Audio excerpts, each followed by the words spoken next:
ritual begin. We call upon our sacred ancestors to come in. Sowing, we call upon our kin. Hello, everyone, and welcome to today's episode. My name is Sarah, and this is The Mediocre Girl.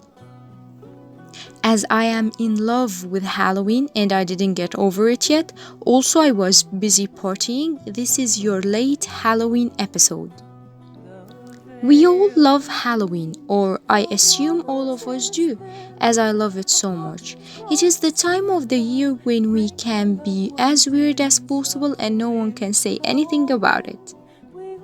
I found some infos about the origin of Halloween actually by reading a post on Facebook, then I went on researching about it, so I wanted to share it with you.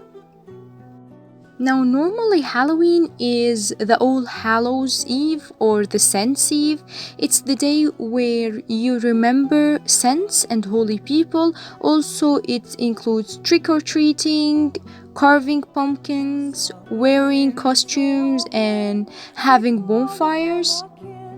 Although it's a commercial and secular celebration, Christians historically obtained from meat and ate food including apples, potato pancakes, and a soul cake. It's like a cake traditionally referring to a soul given to children or poor people who go from door to door singing and saying prayers.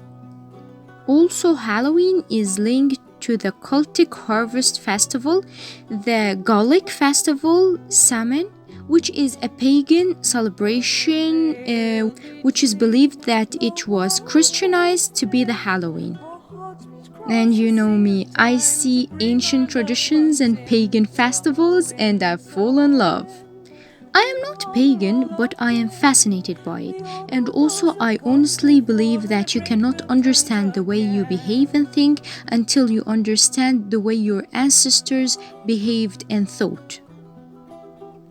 Sure thing, I went online and watched lots of videos on YouTube, googled salmon, and I actually don't know if my info is right or wrong, but I just made the research for you guys.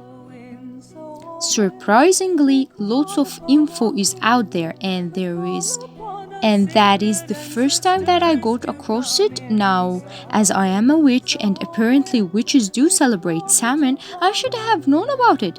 But anyway, it's never too late to learn. So, salmon, according to Wikipedia, is an Irish-Scottish festival marking the end of harvest and the beginning of winter. It is celebrated on the eve of 31st of October till the 1st of November as the cultic day begins and ends at sunset. It does seem real as some Neolithic passages tombs in Ireland are aligned with the sunrise around the time of salmon. It is also mentioned in some of the earliest Irish literature, and many important events in Irish mythology happened or began on salmon.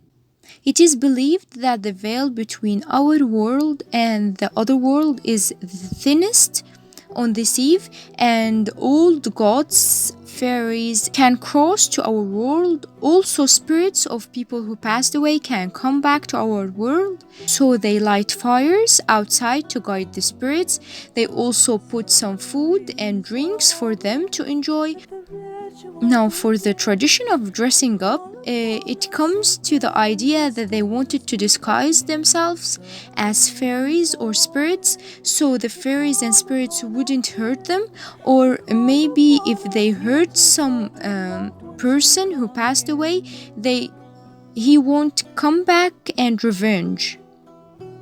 The trick-or-treating, it comes from the kids and poor people singing from door to door, asking for foods and leftover, and also dressing as fairies or spirits.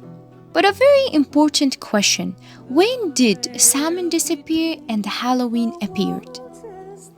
In the 19th century, Sir John Rhys and Sir James Fraser suggested that it is the Celtic New Year, but also on the 19th century, the Western Christian Church shifted the date of All Saints' Day to the 1st of November, while it was on the 2nd, and by time it became one thing.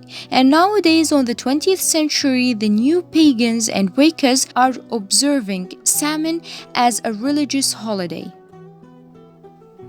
Now also I can't forget how much I love carving pumpkins and making jack-o'-lanterns.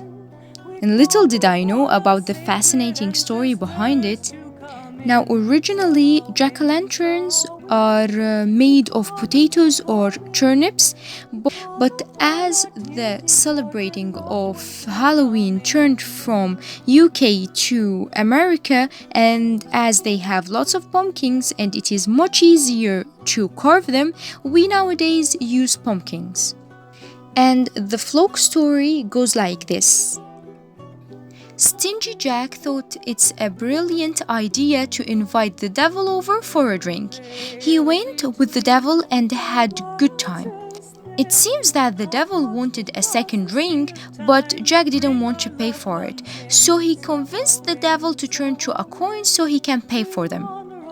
The devil agreed and turned to a coin, but Jack took the coin and put it in his pocket near a silver cross, so this way the devil cannot turn back.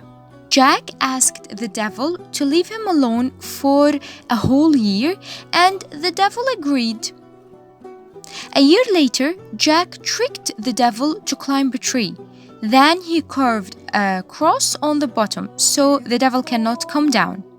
And also this time, Jack asked the devil to leave him alone for an entire decade. The devil had no choice and agreed also. But when Jack died, God was so angry about his behavior, so he wouldn't let him into heaven, nor he was allowed into hell. So he was left to roam the earth alone, with only some light, put in a turnip. So his ghost is always known as Jack with the Lantern, and nowadays it merged together to make Jack-o'-lantern. This was briefly the main ideas behind Halloween. Actually, if you go online, you would find a lot of stories and a lot of background ideas and origins. If you are interested, I highly recommend that you go ahead and research the subject. For today, there will be no question. Thank you so much for listening to me, and I wish you a great day.